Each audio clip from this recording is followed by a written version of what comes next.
Kane, midfield and recruitment, key challenges facing Tottenham at Aarons.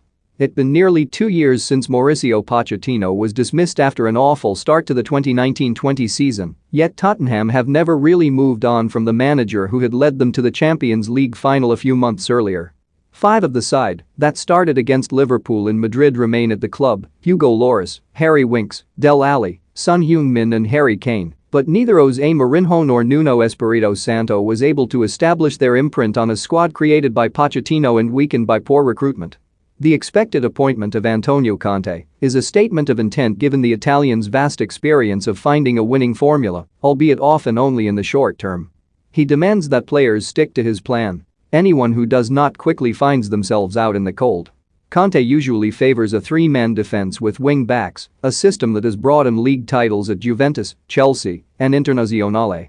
Nuno, during his brief spell in charge of Spurs, opted against a similar approach that served him so well at Wolves, but adapting to the likely change of formation will be crucial to Tottenham's recovery.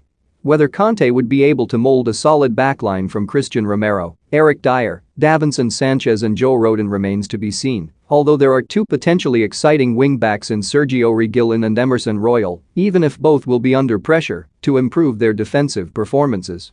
Tottenham's main issue under Nuno was a lack of creativity in midfield. No club averages fewer shots per game in the Premier League, and neither Ali nor Son has created a scoring chance. Finding an effective partner for Pierre-Emile Højbjerg in midfield and a creative outlet to finally replace Christian Eriksen, who joined Inter in January 2020, will be 2 of the most important challenges for Spurs.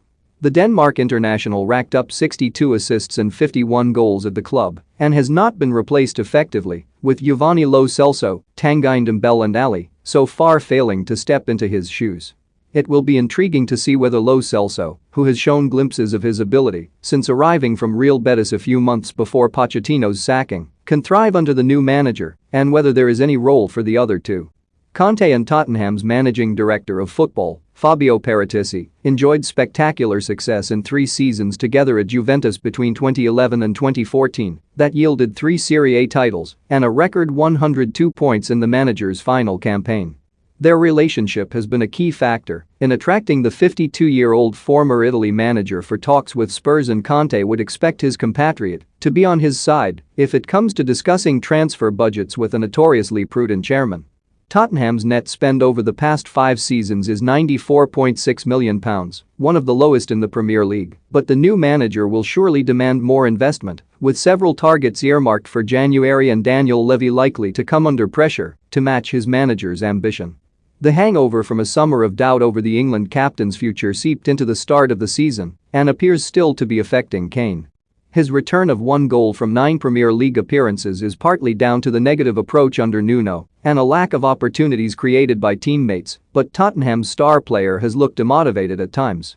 In the short term, Kane will relish the opportunity of working with a manager who has made winning trophies a habit. But with less than 3 years remaining on the 28-year-old's contract, and with Kane having made no secret of his desire to leave for Manchester City, time is against Spurs to persuade Kane that the grass isn't always greener. The drought that stretches back to 2008 and 6 permanent managers since Juan Ramos led Spurs to victory over Chelsea in the League Cup is always mentioned when a new face arrives. Coming through a tricky Carabao Cup quarter-final against West Ham in December could be Tottenham's best chance of a trophy this season after Mourinho's defeat by Manchester City in the 2020-21 final, and the club will expect to go further than the 5th round of the FA Cup for the first time since 2018. The new manager's approach to the Europa Conference League may not be so warm. The new tournament could be viewed as one distraction too many.